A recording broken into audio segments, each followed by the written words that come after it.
Hi, today's date is the 3rd of February 2018. Welcome to my chess channel. Please understand, I do not say I'm it in chess. In fact, quite the contrary. I don't have very much confidence in chess tournaments primarily. And here I show you something about chess that some of us, including myself, don't like, is that proverbial word losing. But it's part of chess. It's like spilling milk on the floor. You just have to sort of put up with it and take it in one stride. Very easy to say this, another thing to actually do it. Now, this player I lost against in 5 minutes about 4 or 5 days ago, something like that.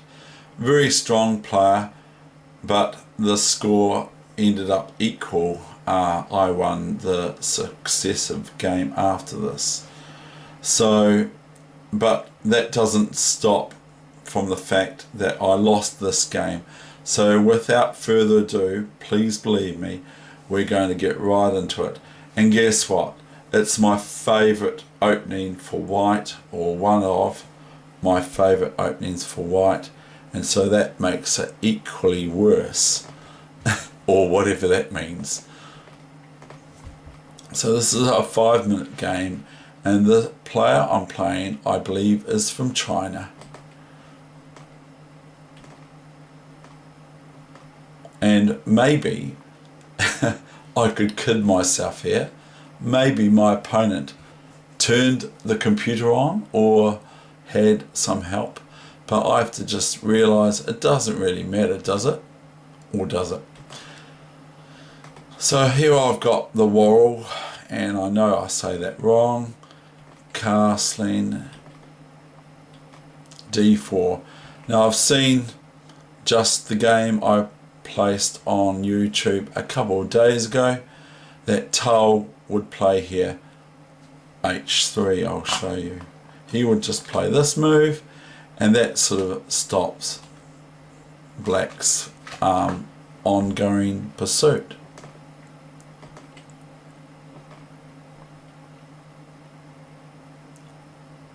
So here I start to think the moves are quite reasonably strong, and I'm not sure if I should play bishop d3. I could play bishop e3. I'll just show you, and quite common for black to make the mistake in is knight e4.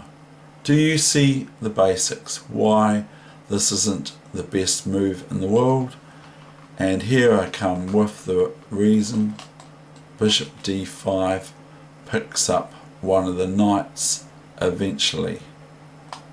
Okay, so black cannot defend both their knights on c6 and e4 respectively.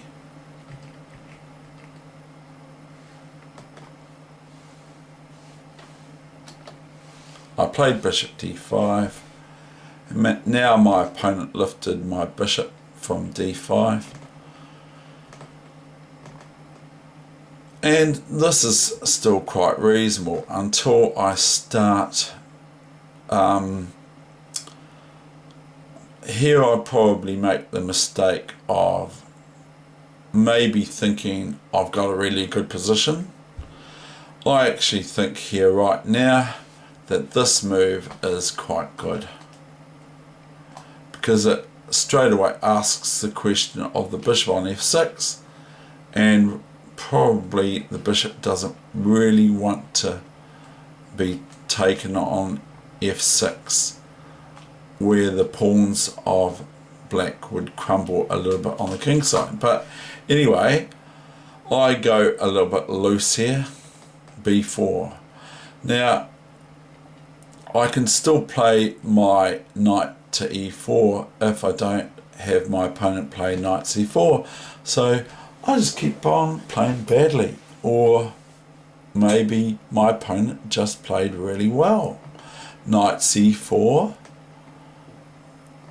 and then I go crunching this. Now, I'm not entirely sure what I'm doing, to be absolutely frank.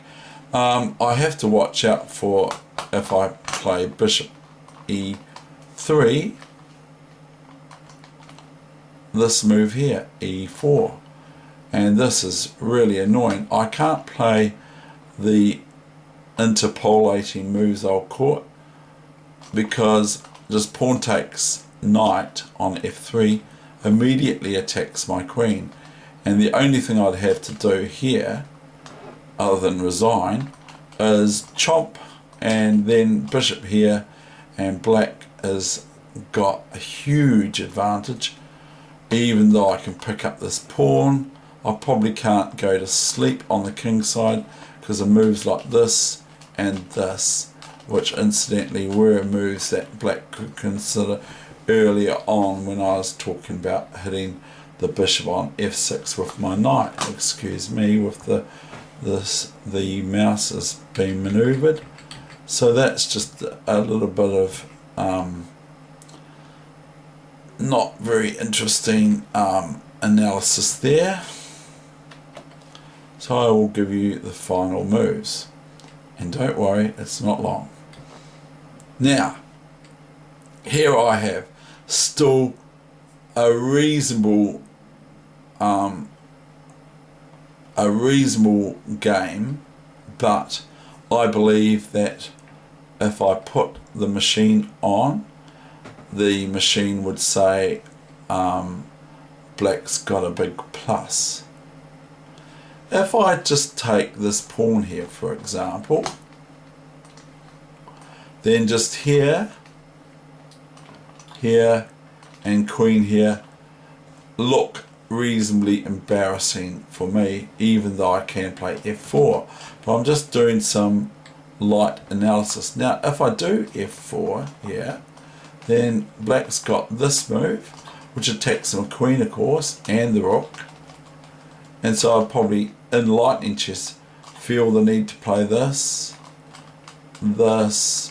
and this, with still what I would consider not a very good position for white, given my pawn formation. And still, a little bishop on c1 hasn't been developed yet. Excuse me again with the mouse. It's just going off on a tangent somewhere.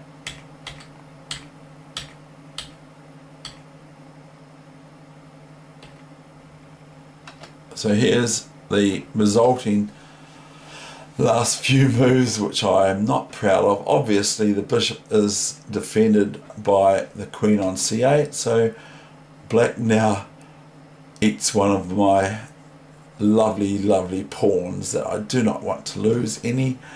Rook b1 forced, bishop f5, I think rook b1 sort of forced, bishop f5, all David's position is crumbling, chomp, bishop back. Now I try to attack black, okay, but like Jack Black, impregnable. Now I'm threatening knight e7 check. I'm sort of trying anything here. Rook e8 defense, queen g3, threatening the obvious bishop f6, queen f5 defending the obvious bishop f6. Now attacking my d pawn twice. Now I crumble. Bishop d5, because black was threatening, of course, here, queen f2, etc., and can choose between all the checkmates on the board.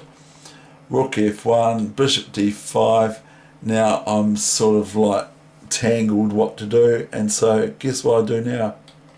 Queen d3. My opponent jumps my queen, and I resigned. Okay, clap for Dave. Well done, Dave. I hope you enjoyed my session today, and so this session is all about losing, how easy it is to lose, and how hard it is to lose at the same time. Easy and hard.